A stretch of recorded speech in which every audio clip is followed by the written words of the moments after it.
এত যদি সাহস থাকে আব্বার কাছে বল, আব্বার কাছে নিয়ে আমায় ঢাকা নিয়ে চল।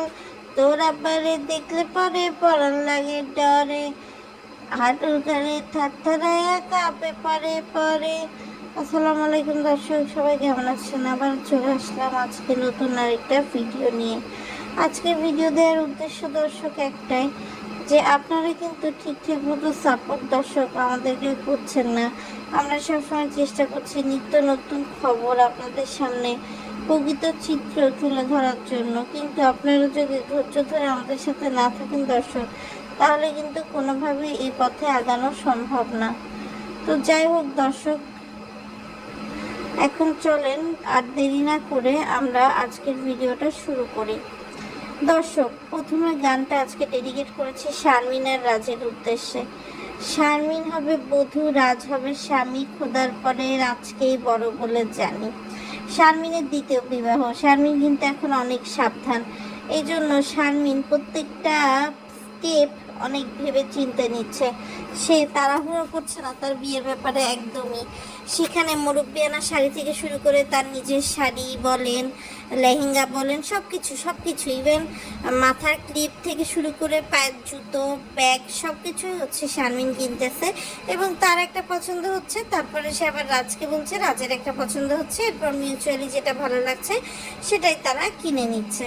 তো শারমিনের নাকি রাজকে দেখলেই কেমন কেমন লাগে। শারমিনের রাজ যখন নিজেরা একান্ত মানে আপনার শপিং করে হচ্ছে একদম ক্লান্ত হয়ে গেছে, তখন হচ্ছে দর্শক মানে রাজ বলতেছে ম্যাডাম ম্যাডাম বলে কথা। তো শারমিনের একটাই কথা যে সে পানি ভাত খেয়ে বেরোয়েছে দেখে তার খিদে লাগে নাই, কিন্তু রাজের লাগছে। তো রাজ যে ফ্ল্যাটটা দর্শক আমাদেরকে দেখাইছে, সেই ফ্ল্যাটটা আসলে অরিজিনাল ফ্ল্যাট না। তার অরিজিনাল ফ্ল্যাটের হচ্ছে কাজ চলছে, কাজ শেষ হলে সে হচ্ছে দেখা দিবে। এখন আপাতত টেম্পোরারির জন্য সে সেখানে উঠেছে এবং সেখানকার বাড়িওয়ালার সাথে তার সেভাবেই কথা হয়েছে। তো যাই হোক দর্শক, এখানে আসলে মূল যে বিষয়টা সেটা হচ্ছে কি এমন এমার্জেন্সি দর্শক বলেন তো, যে তানজিলা আর একটা দিন ওয়েট করতে পারলো না তার বাবা মা আসার। তানজিলা কিন্তু স্পষ্ট জানিয়ে দিয়েছে যে আগে সে ইমোশনাল ফুল ছিল, কথায় কথায় কাঁদতো, এখন সে আর কাঁদবে না, সে হচ্ছে এখন স্ট্রং হয়ে গেছে। এবং সে কিন্তু আসলে চাইলেই তার বাপ মার জন্য ওয়েট করতে পারতো, তাতে কিন্তু তার ভিডিওর ভিউ আরও বেশি বাড়তো, তার পেজে মানুষ আরও কিনতে আসতো। কেননা তানজিলা যতদিন না ইউটিউব চ্যানেল বা আপনার মানে ফেসবুকে বা টিকটক মিডিয়াতে আসছে, তার আগে কিন্তু হচ্ছে আপনার এই তিশা বাপ্পি এসছে, এবং তিশা বাপ্পির কিন্তু আলাদা একটা জনপ্রিয়তা বেজ আছে। তো তিশা বাপ্পি কিন্তু অলরেডি ফাতিহার সাথে তিশা বেঁধে যাওয়ার কারণে বাপ্পি আর ঠিকঠাক মতো হচ্ছে দর্শক আমাদেরকে ভিডিও দিতে পারছে না যে আসলে সব কিছু ঠিক আছে না আছে। তো এদিকে আবার 30,000 টাকা জরিমানা বা ক্ষতিপূরণ সেরকম কোনো কিছুই না। 30,000 টাকার যৌতুক নিয়েছে হচ্ছে আমাদের রাজ হচ্ছে 30,000 টাকা যৌতুক বলতে জামা কাপড় কেনার জন্য তাকে বিল্লাল আর বিল্লালের বউকে দিয়ে আসছে। তো এইদিকে দর্শক সত্যি কথা বলতে মারিয়মের নাটক যে দর্শক আর কতদিন চলবে জানি না। মরিয়ম যেভাবে ঘোরাফেরা করে মনে হয় প্লাস্টারটা শুধুমাত্র মনে হয় দেখানোর উদ্দেশ্যেই।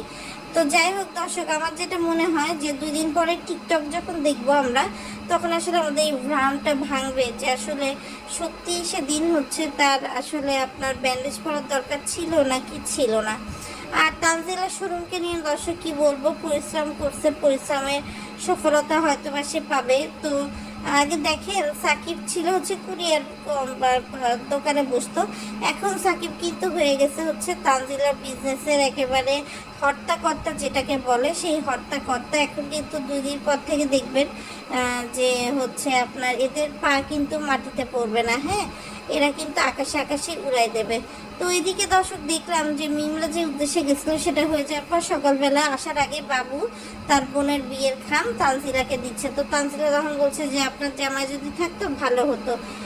তো পরবর্তীতে হচ্ছে বলছে যে না, সাকিব তো দোকানে চলে গেছে। তখন বলছে ঠিক আছে, আমি যা বলবো তাই হবে, আমার শাশুড়ি যাবে। তো তার শাশুড়ি যখন হাঙ্কি পাঙ্কি শুরু করছে তখন সে বলে যে না, আমার শাশুড়ি আসলে এত দূরে জার্নি করতে পারে না।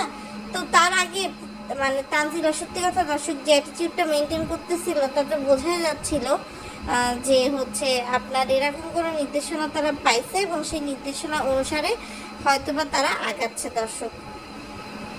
তো এদিকে দর্শক দেখেন, মানে রাজ একটা ছোট পাখির খোপের বাসা, সেই বাসাকে নতুনের মতো করে সাজাচ্ছে, কেননা তার একটাই উদ্দেশ্য যে তার নতুন বউ অর্থাৎ অন্যের পুরাতন ইউজ করা বউ এই বাড়িতে উঠবে, সো এই বাড়িতে তাকে সাজাতে হবে, গুছাতে হবে। আমি একটা হিসাব বুঝলাম না দর্শক, আবদিয়া গিয়ে বাবুকে রেখে তোমার হচ্ছে আরিফকে পাপা পাপা পাপা বলে ডাকা শুরু করেছে এবং তাকে সাবিনা বলতেছে যে তুমি যাও গিয়ে ডাকো, বলো যে পাপা আবদিয়া আসছে, আবদিয়া আসছে। এবং আমি দেখি যে হুবহু আবদিয়া সেভাবে কথা বলছে। মিমের কিন্তু এদিকে কোনো খেয়াল নেই। এই যে তানজু ফ্যাশনে কেক কেটে শোরুম ওপেনিং করলো, তানজিলা যে আবদিয়ার মুখে একটুখানি কেক দেয় না, এটাই কিন্তু মিম মা হিসেবে লক্ষ্য করে নাই। তাহলে বোঝেন যে আসলে তানজিলার কোনটা রেখে কোনটা ধরবে, গুণ বা দোষ কোনটা বলবে, সেটা আসলে কোনোটাই ঠিক ঠিকানা পাওয়া যাচ্ছে না। তো যাই হোক দর্শক, এখন বিষয়টা দেখেন যে এই হলো মোটামুটি অবস্থান। তো বিল্লাল এখন থেকে তার বউকে তার চ্যানেলটা দিয়ে দিচ্ছে, তার বউই হচ্ছে তার চ্যানেলের সব ভিডিও হচ্ছে আমাদের সাথে শেয়ার করবে, কেননা আসলে ব্যাপারী পরিবারের সবার মানে চ্যানেলই হচ্ছে মহিলা বেস, অর্থাৎ মহিলারা কথা বলে সেগুলো শোনে, কিন্তু পুরুষ বেস ছাড়া আসলে দর্শক মানে চলা অনেক কঠিন পুরুষ বেস চ্যানেল হলে। তো এই জন্য বিল্লাল কিন্তু এই কথা বুঝে গিয়ে ধীরে ধীরে সে তার ওয়াইফের দিকে ঠেলে দিচ্ছে, যাতে হচ্ছে তার ভিডিওতে ভালো ভিউ আসে, কারণ দিন শেষে এটাই কিন্তু হচ্ছে সবচেয়ে বড় ইনকাম, যেটা হচ্ছে তাদের অনেক দরকার, যেহেতু সামনে তাদের বোনের বিয়ে দেবে।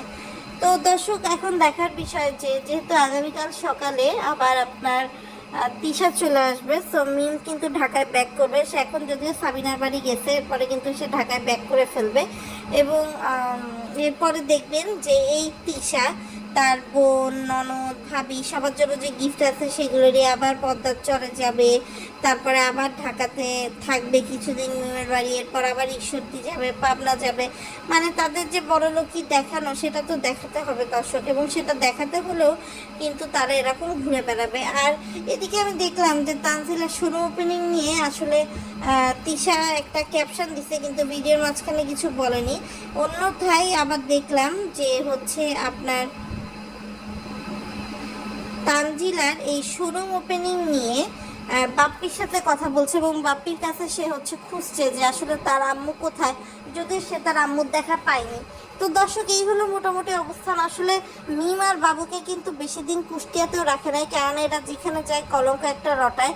যদি এখনও তাদের অফিসিয়ালি বিয়ে হয়ে গেছে, তারপরও বলা যায় না ওখানে মাহি আছে। মাহি একটা উঠতি বয়সী মেয়ে, বাবুর চরিত্র যে ভালো না সেটা তানজিলা নিজেও জানে। তো সেই জন্য কিন্তু বাবু আর মিমকে তারা একদম সযত্নে জোরে ধাক্কা দিয়ে একেবারে ফেলছে, এবং সে ধাক্কা খেয়ে কিন্তু মিম 7 কুড়ের 1 কুড়ে মরিয়মের মার বাড়ি গিয়ে পৌঁছাইছে এবং সেখানে গিয়ে আরামায়াস আড্ডা দিচ্ছে। আজকের ভিডিওটা এই পর্যন্তই। সবাই ভালো থাকবেন, আল্লাহ হাফেজ।